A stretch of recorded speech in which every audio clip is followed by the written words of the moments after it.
Vamos a tener hoy la lección número 15 dentro de los mensajes del Evangelio para el campo.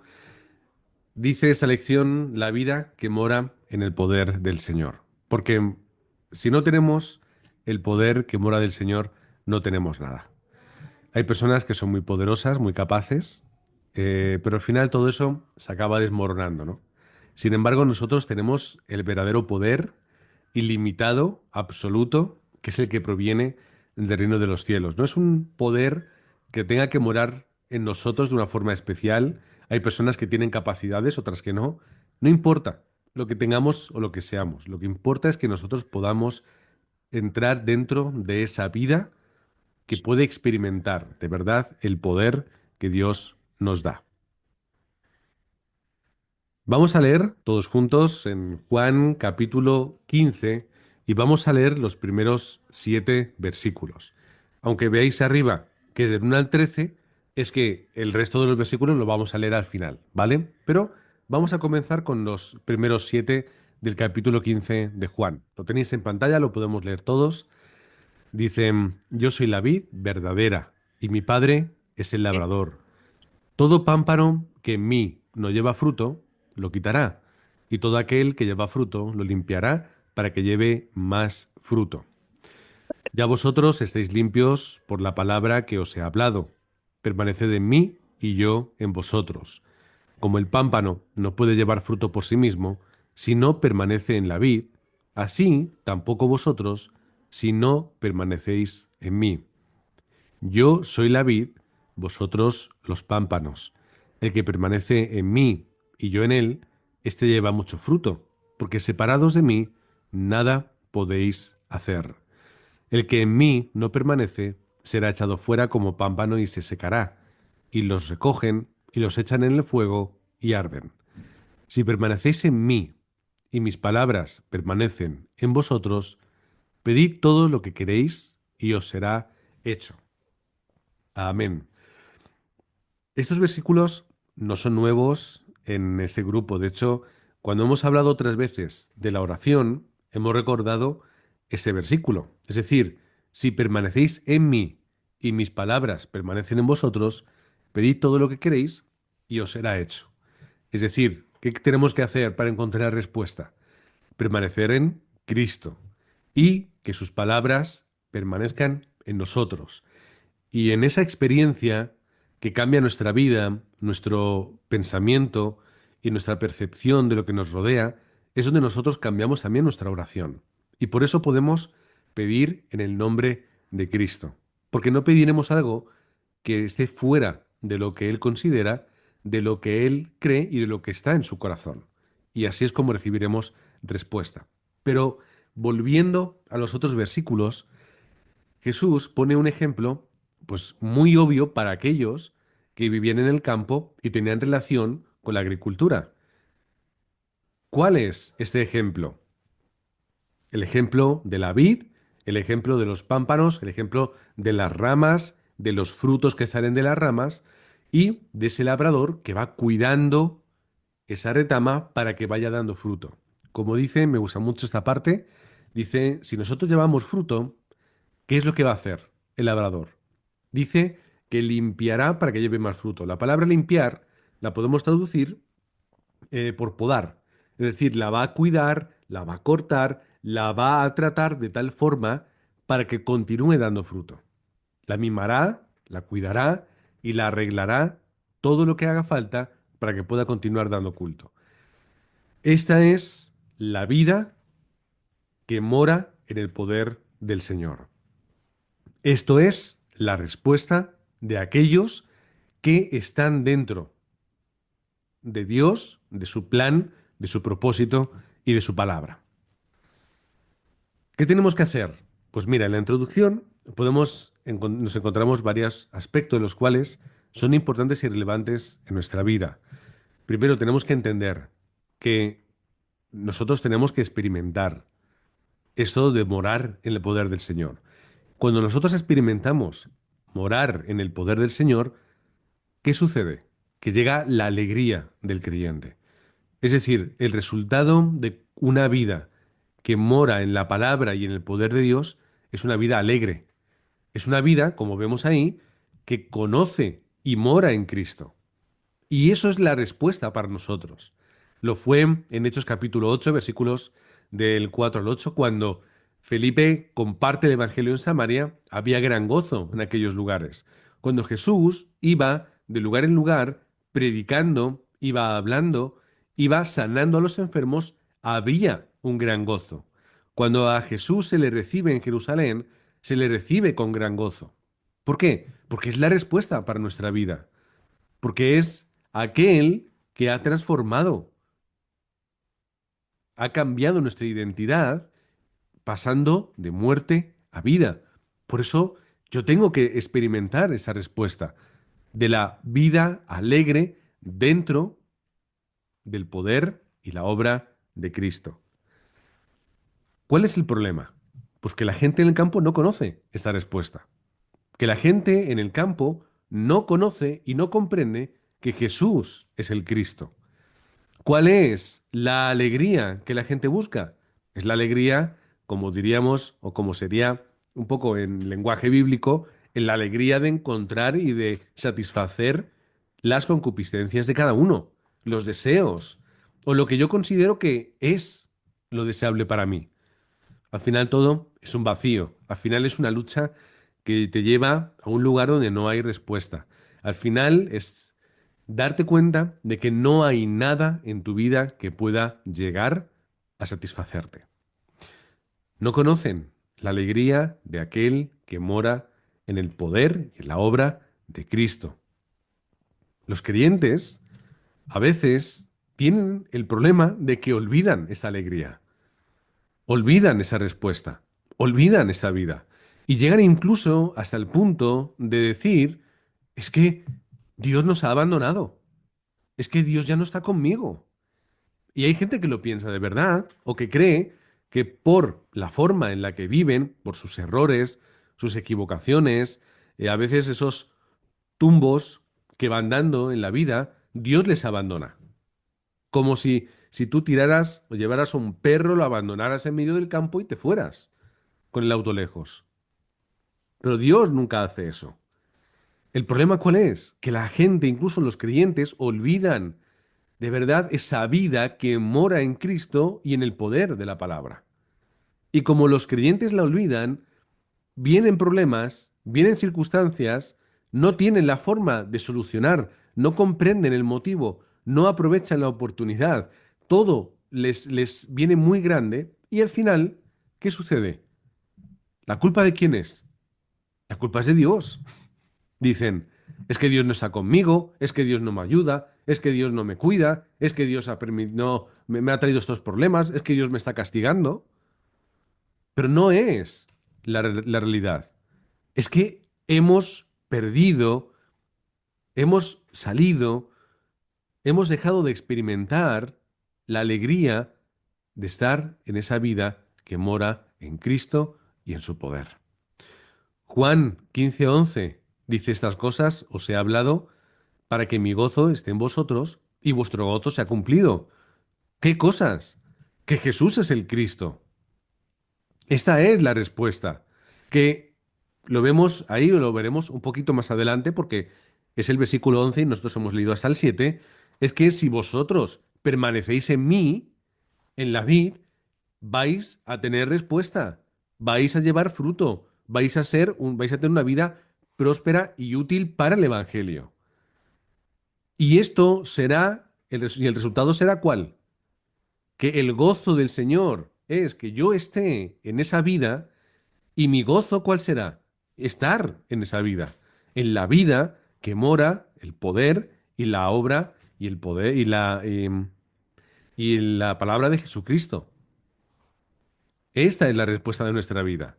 Cuando yo me encuentro con un creyente que pasa dificultades, que está teniendo un momento difícil, que tiene crisis de fe, ¿cuál tiene que ser mi mensaje?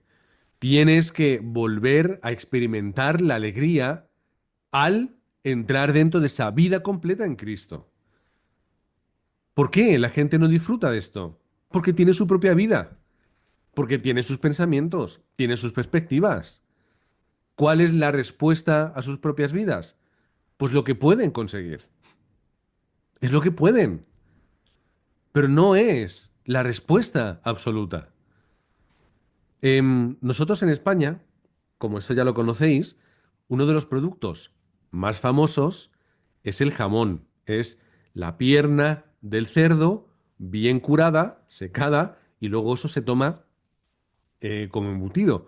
Es uno de los productos más famosos en todo el mundo que proviene de España, donde lo mejor está aquí en España. Lo siento mucho por ponerme la bandera y por ponerme los estos de español, pero es que, bueno, pues es uno de los orgullos nacionales, ¿no? El jamón. Bueno, y los hay de todos los precios y de todas las calidades posibles, y es algo bueno, es nutritivo, es sano, etcétera. ¿Cuáles son los mejores productos? Aquellos que salen del animal que ha estado libre en el campo, libre en el monte, comiendo, haciendo ejercicio al aire libre. Se nota la diferencia. Y los expertos en jamón saben cuáles han estado criados en granjas, encerrados sin una buena calidad de vida, y aquellos que han vivido plácidamente. Parece una locura, pero los expertos ven una carne y otra y te saben diferenciar. Y no solamente aquellos que viven libres, sino los cerdos que están alimentados de bellotas, que caen de las encinas, creo que son de las encinas. Y ellos van comiendo, se van nutriendo y todo eso al final va llegando a todas las partes del cuerpo, a las piernas, a los músculos, de ahí es donde sale la carne. Pues en aquellos lugares también es muy famoso encontrar trufas. Y hay perros que son expertos en encontrar trufas. Tú si quieres encontrar una trufa, es un hongo que está dentro de la tierra. Pues yo creo que será como a un palmo, más o menos de profundidad, poco menos. ¿Cómo vas a encontrar tú una trufa? Es imposible. Te podrás excavar, excavar, excavar, te tirarás horas y encontrarás una, quizá con suerte. ¿Qué es lo que hacen? Llevan perros expertos en encontrar esas trufas que están en esos lugares. El perro va corriendo, pone su hocico en un lugar, ladra, ahí hay una trufa. Tomas una pala, excavas, excavas, sacas la trufa, la vendes y ganas un buen dinero. Esto es lo que nosotros tenemos que hacer. Yo no puedo vivir una vida excavando, excavando, excavando, donde yo creo, donde me parece, donde es bonito, donde tengo cerca. Al final, ¿cuál es la respuesta? Que no voy a hallar nada, quizá un poco, pero que no va a ser una respuesta. Si yo voy al lugar correcto, en el momento correcto, con el instrumento correcto, hallo toda la respuesta. ¿Por qué los creyentes no tienen respuesta? Porque se han olvidado de utilizar en los métodos que Dios ha establecido para encontrar respuesta. Tenemos, en primer lugar, que comprender la relación entre Dios, Cristo y yo. Esta relación completa es la que yo tengo que entender para poder experimentar esa vida que mora en el poder del Señor. Hay varios versículos que podemos leer. Filipenses 2, versículo 6, o Filipenses 2, del 9 al 11, nos habla de ese nombre y esa autoridad en Cristo. Nos está hablando, versículo 9, por lo cual Dios también le exaltó hasta lo sumo y le dio un nombre que es sobre todo nombre, para que toda rodilla se doble ante Él y toda lengua confiese que Jesucristo es el Señor. Esta es la obra y es la autoridad de Jesucristo. Cuando nosotros leemos, cuando dice ser igual a Dios, lo podemos leer en otras versiones, podemos ir al griego, no está hablando en ser igual como una comparativa, como una semejanza. Está hablando de naturaleza tal y como es Dios, aferrarse. Te está hablando de la deidad, te está hablando del poder, te está hablando de la naturaleza de Jesucristo, por encima de todas las cosas. Por lo tanto, si yo estoy en Cristo y entro dentro de esa vida que mora en el poder de Cristo, todo poder, toda autoridad en los cielos y en la tierra son utilizadas en mi vida. Dios dispone de todo eso para que yo pueda ser un obrero. o para que yo pueda encontrar la respuesta, para que yo pueda ayudar a mi familia, para que yo pueda levantar mi campo.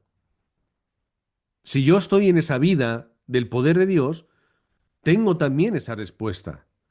Es la visión de Esteban, capítulo 7 de Hechos, versículo 55. ¿Qué es lo que ve Esteban? Cuando Esteban está siendo apedreado, él mira hacia arriba y les dice, ahí está, es el Señor sentado a la diestra. Se enfadan. ¿Por qué se enfadan? Porque estaba colocando a Jesucristo a la altura de Dios.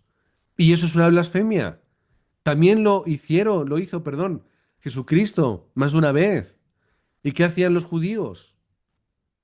Tomaban piedras porque querían apedrearle, porque estaba Jesús hablando sobre su naturaleza absoluta. Es que yo soy el Dios que viene a vosotros para sacaros del problema de Génesis 3. Primera de Corintios 3:16. ¿No sabéis que sois templo de Dios? Dice el texto. Pablo les dice a los corintios, es que no sabéis, no recordáis, no tenéis el conocimiento de que sois templo de Dios, de que Dios está con vosotros y os acompaña en todo lugar. Disfrutan de esta respuesta, experimenta la realidad de Manuel en tu vida y así podrás entrar en esa vida que mora del poder del Señor.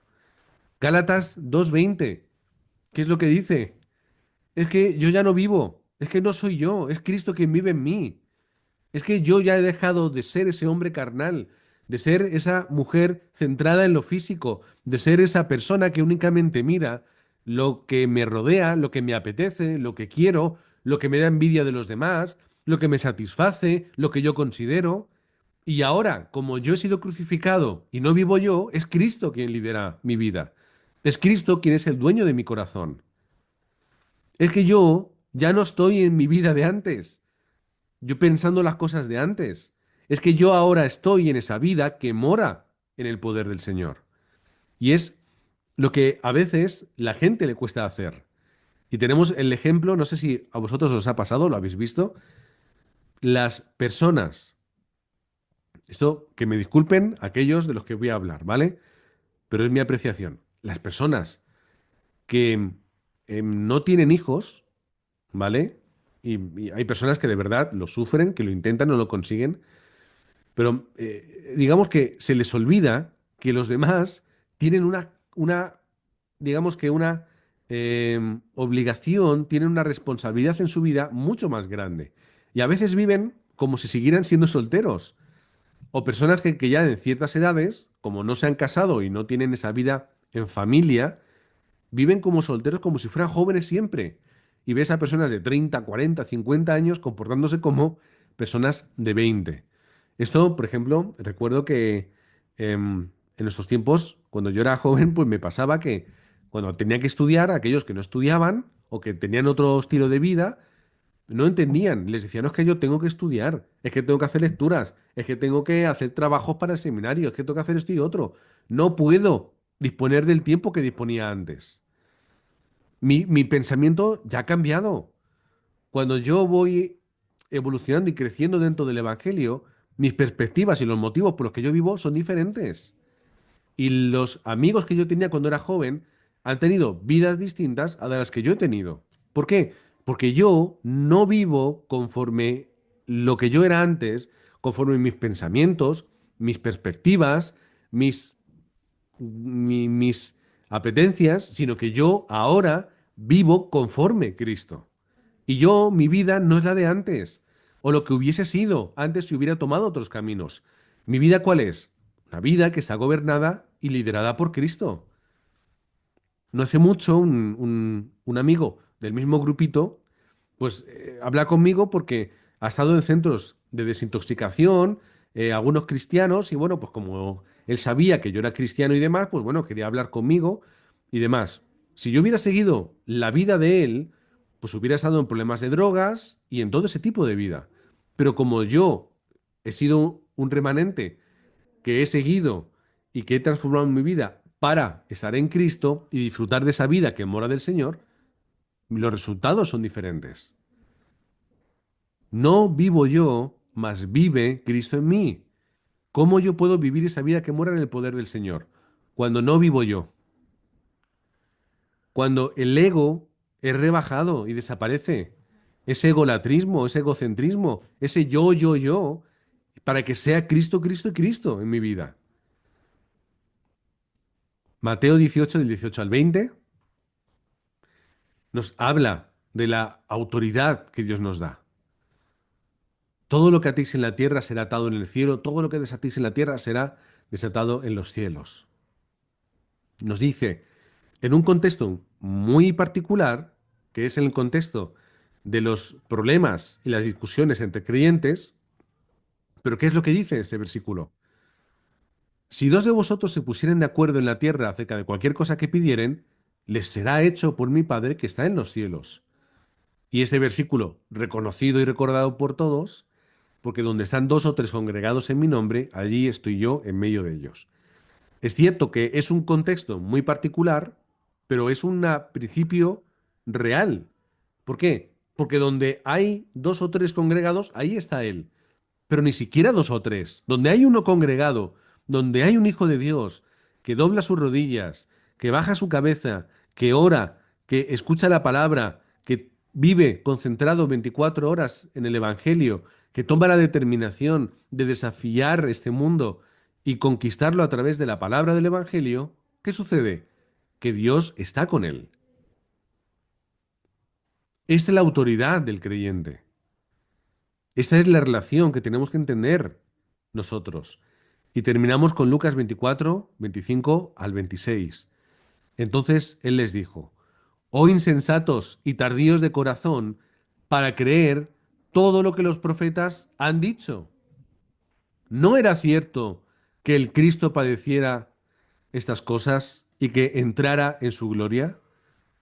Fijaos lo que es lo que les dice a los discípulos en ese capítulo tan importante donde habla con los discípulos que van en el camino de Maús y que luego va a sus apóstoles y les dicen estas cosas, que era necesario que que yo padeciera, que era necesario que yo muriera en la cruz, que estaba escrito, porque tengo que morir, tengo que pagar por tus pecados, tengo que pisar la cabeza de la serpiente en la cruz, tengo que abrir otra vez ese camino para que podáis encontraros con Dios. Esta es la respuesta, oh insensatos y tardíos de corazón, para creer todo lo que los profetas han dicho, y nosotros podemos decir las mismas palabras. A veces, qué insensatos, tardíos de corazón, para creer todo lo que la palabra de Dios nos dice. Por eso nos cuesta tanto vivir esa vida que mora en el poder del Señor. Porque a veces nos cuesta entender, comprender, asimilar y aplicar lo que dice la palabra. Ya no únicamente lo que dicen los profetas, es lo que dicen los profetas y lo que está escrito en el nuevo pacto. Si yo entiendo esta relación, yo entiendo la obra de Cristo, entiendo la soberanía de Dios y mi lugar, entonces podré tener la respuesta de entrar en esa vida que mora en el poder del Señor. En segundo lugar, ¿cómo se puede morar en el poder del Señor? ¿Cómo podemos hacerlo? Pues más concretamente lo vamos a hablar. Primero, necesitas un encuentro personal con Dios. Es que necesitas el encuentro personal con Cristo. Es la respuesta como hemos leído anteriormente. Estar en Él. Podemos recordar Mateo 28, 20. ¿Cuál es la respuesta? Él está con nosotros, con su iglesia. Yo tengo que tener ese encuentro para encontrar y disfrutarme de la respuesta de Manuel, que Dios está conmigo. Yo he tenido ese encuentro personal con Cristo. Yo de verdad he aceptado la obra en la cruz. Entonces tengo la respuesta en mi vida. Si yo no estoy disfrutando de esta vida que mora en el poder del Señor, es porque he olvidado este fabuloso encuentro. Porque yo he olvidado ese momento en el cual cambió mi vida y yo no estoy viviendo conforme a esa respuesta. Pero no solamente es un encuentro personal que sucedió hace X años, todos tenemos nuestro testimonio, hace 5, 10, 20, 30, 40 años. Es que es una relación diaria. Es una relación del día a día. Yo no puedo tener una relación con el Señor únicamente a través de un encuentro de hace X años hasta el día en el que yo me muera. Yo no puedo decirle a mi esposa, esposa, ¿cuándo nos casamos? El día, ¿cuándo? Creo que fue el 5 de julio del 2014. Pues ahora, hasta que nos muramos, adiós. ¿Cómo que adiós? ¿Qué matrimonio es ese? ¿Qué relación es esa entre nosotros? De yo ya me he casado, adiós y muy buenas. No tiene razón de ser. No es un matrimonio. No tiene ninguna utilidad. ¿Cuál es la relación correcta? Una relación 24 horas. Marcos 1:35 dice, levantándose muy de mañana, siendo aún muy oscuro, salió y se fue a un lugar desierto y allí oraba. ¿Quién hizo esto? Lo hizo Cristo. Cristo es el que se levantaba pronto, el que era el modelo para sus discípulos y para los apóstoles. Vámonos pronto a orar, vámonos pronto a separarnos, a estar en ese lugar y ese tiempo de concentración especial con esa relación particular con Dios. Hechos 16, del 25 al 31. ¿Cuál es la respuesta? Pablo y Silas en la cárcel, encarcelados, atados con cadenas, en una circunstancia compleja y complicada. ¿Pero qué hacían? Oraban y cantaban himnos. Oraban y cantaban himnos. Lo dice ahí, versículo 25. A medianoche estaba orando Pablo con Silas y cantaban himnos a Dios. Y los presos los oían. Es decir, no era algo así como cuando vas a un restaurante y te da vergüenza y hablas bajito. No. Oraban y cantaban, todos los presos escuchaban el culto y el tiempo que ellos estaban teniendo con el Señor. Efesios 6:18, orando en todo tiempo, con toda oración y súplica en el Espíritu, y velando en ello con toda perseverancia y súplica por todos los santos. Oración 24 horas, continuamente, en todo tiempo, velando, perseverando en oración. No es un acto lejano en el tiempo, tiene que ser diario. Pero pastor, entonces, si yo no lo hago, no seré salvo. No estamos hablando de la salvación. Estamos hablando de entrar en la vida que mora en el poder del Señor. Claro que sois salvos, pero qué bendición es para vuestra vida si no experimentáis todos los días esta salvación. Si no experimentáis y experimentan vuestros discípulos todos los días esa vida que mora en el poder del Señor. Es el Señor de nuestra vida. Juan 2:5. ¿Qué es lo que dijo María? Haced todo lo que os dijere. Todo lo que os dijere.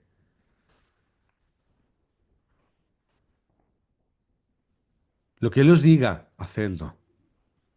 Porque vais a ver la respuesta de Dios. ¿Cómo podemos morar en el poder del Señor? Haced todo lo que Cristo os diga. Todo lo que está en la palabra. Ese mensaje del Evangelio, experimentadlo. Ese mensaje de ser testigos. El mensaje de ir y de hacer discípulos a todas las naciones. Ese pacto de la evangelización del mundo, con las respuestas a vuestro alrededor. ¿Cuáles son? Tenéis una identidad, hijos de Dios. Tenéis la solución de vuestros pecados y la salvación futura. Tenéis la obra de Jesucristo que derrotó la obra de Satanás. Tenéis además la victoria asegurada. Me seréis testigos y este evangelio del reino será predicado en las naciones. Tenéis ejércitos de ángeles a vuestro alrededor. Tenéis la obra del Espíritu Santo en vosotros, templo del Espíritu Santo, lo hemos leído antes, 1 Corintios 3:16. Haced esto que Dios nos dice, porque ahí hay respuesta. Finalmente, pues una entrega total. Romanos 12, del 1 al 2. ¿Qué dice Romanos 12 del 1 al 2? Así que, hermanos, os ruego por las misericordias de Dios que presentéis vuestros cuerpos en sacrificio vivo, santo, agradable a Dios, que es vuestro culto racional. Y continúa diciendo que no nos conformemos a este siglo, sino que nos transformemos por medio de la renovación de nuestro entendimiento. Y así, ¿qué ocurrirá? Que vamos a comprobar la voluntad de Dios, que es buena, agradable y perfecta. Nuestra vida, todo lo que somos y tenemos, ¿para qué? Culto a Dios. Todo para Él. Un sacrificio vivo. ¿Qué quiere decir? Entrego mi vida, entrego mi tiempo, entrego mi esfuerzo, entrego mi economía, entrego mi corazón, entrego mi familia. Es una entrega total y absoluta. No os conforméis a este siglo. No vivas conforme los pensamientos de ahora, conforme la gente lo hace, lo que es normal, cotidiano y natural en esta cultura y en esta sociedad. Entregad vuestra vida a Cristo, que es lo que no tiene sentido, pero es la respuesta para nosotros. En tercer lugar, ¿cuál es el resultado de una vida que mora en el Señor? Vamos a verlo.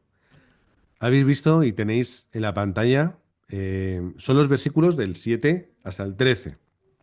Empezando por el 7, que es el último que hemos leído al principio, y continuamos hasta el último, que es el versículo 7, y vamos a ver estas respuestas que hemos marcado en diferente color. Si nosotros permanecemos en Cristo y sus palabras permanecen en nosotros, ¿qué es lo que nos dicen? Recordamos que podremos pedir y nos será hecho. Conforme nosotros permanecemos en Cristo y las palabras de Cristo permanezcan en nosotros. Lo hemos hablado al comenzar. En esto dice la palabra que es glorificado el Señor, en que llevemos fruto y seamos sus discípulos. ¿Cuál es la gloria de Dios? ¿Cuál es el corazón de Dios? ¿Cuál es su intención? En que yo lleve fruto y yo sea un discípulo. Es decir, el mayor interés y gozo del Señor es que yo pueda llevar fruto y ser un discípulo. Por lo tanto, todo el poder de Dios, toda la sabiduría de Dios, toda su soberanía va a tener un destino que es que yo lleve fruto y me levante como un discípulo. Porque es como Dios se glorifica. ¿Cómo tiene que ser mi vida? Una vida de discípulo, una vida de escuchar, de seguir y cumplir la palabra de Cristo. Una vida que lleve fruto al campo que está muriendo de hambre. Y esta es la respuesta para nosotros. Versículo 8. Luego, dice en el versículo 9, que como el Padre me ha amado, así yo también os he amado, dice Cristo. Permaneced en mi amor. Es decir, al final, todo, ¿cómo se une? A través del amor de Dios a nosotros, que puso en Cristo para que muriendo por nosotros, hoy podamos ser discípulos. Para que nosotros podamos permanecer en Cristo y que su palabra permanezca en nosotros, nace del amor de Dios. ¿Qué tenemos que hacer nosotros? Permanecer en su amor. Y vamos a dar un salto hasta el versículo 12. ¿Cuál es el mandamiento de Cristo? Que os améis unos a otros como yo os he amado. Claro, como yo os he amado lo podemos tomar de una forma ligera. Claro, como Jesús me ha amado, pues yo amo a todos. No, pero ¿cómo Jesús me ha amado? ¿Cómo lo ha hecho? En concreto, ¿cómo? Bueno, pues sí, nos ha dado mucha palabra, muchos mensajitos, muchos consejos, muchas parábolas, está muy bien. Sí, bueno, Jesús sanó a muchas personas, muy bonito. Jesús nos ha enseñado a vivir una vida revolucionaria dentro de este mundo, dentro de su palabra, bien. Pero ¿cómo nos ha amado finalmente? Dando su vida por nosotros, muriendo por nosotros en la cruz. Y versículo 13, nadie tiene mayor amor que este, que ver que a cada uno o que uno ponga su vida por sus amigos. Que cada uno ame, se sacrifique y dé su vida por los demás. Versículo 11, que hemos dado un pequeño salto, recuperamos. Dice, estas cosas os he hablado, para que mi gozo esté en vosotros y vuestro gozo sea cumplido. Fijaos en esta relación. Es que el gozo de Dios, perdón, el gozo de Cristo en este caso, ¿qué supone? Cuando Cristo se goza, cuando Cristo se siente complacido, ¿cuál es el efecto en nosotros? Que entonces nuestro gozo y nuestra felicidad se ve cumplida.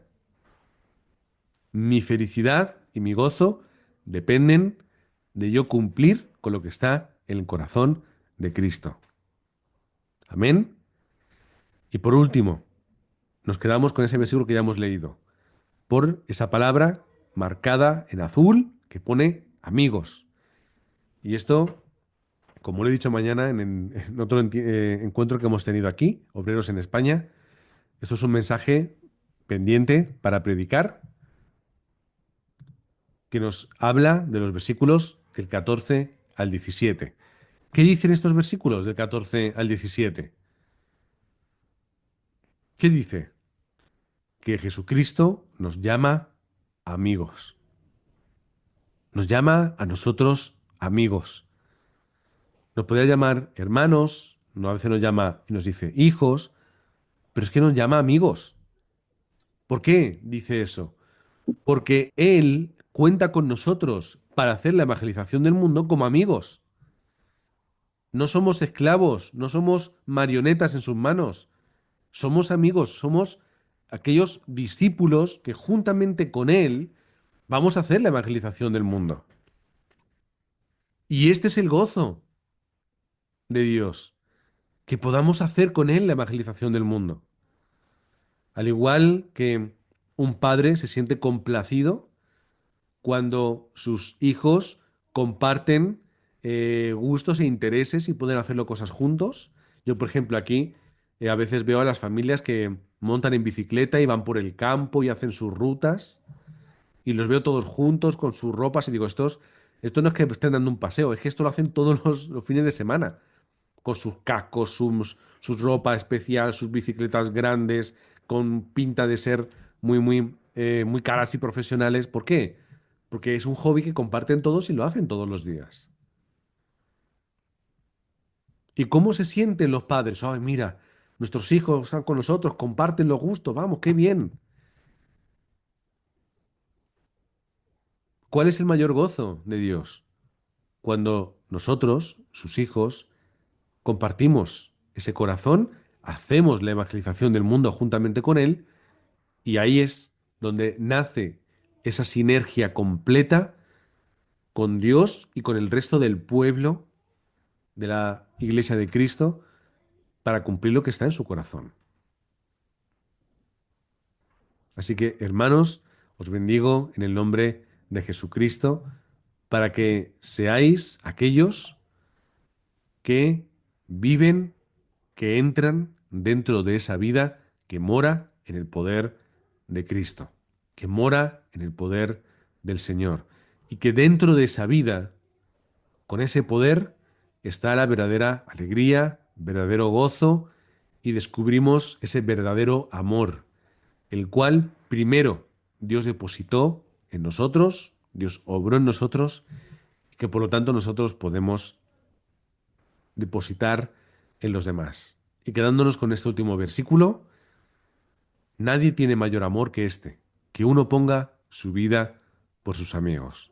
Así que, hermanos, cambiemos nuestro corazón y pongamos nuestra vida por aquellos que se pierden en el campo.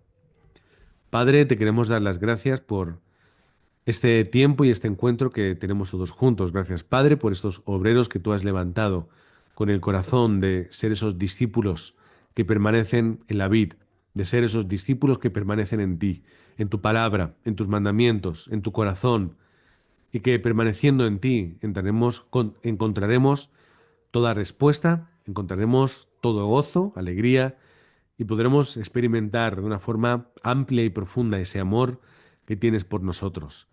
Gracias, Padre, porque no es la obra de nuestra perspectiva, de nuestra apetencia o de nuestro pensamiento, sino que es lo que tú has puesto en nuestro corazón. Danos la gracia para poder ir al campo en el que nos encontramos y encontrar a esas personas que necesitan probar ese fruto del Evangelio, ese fruto de la palabra de Cristo, ese fruto que da vida, una vida en abundancia. Oramos en el nombre del Señor Jesucristo. Amén.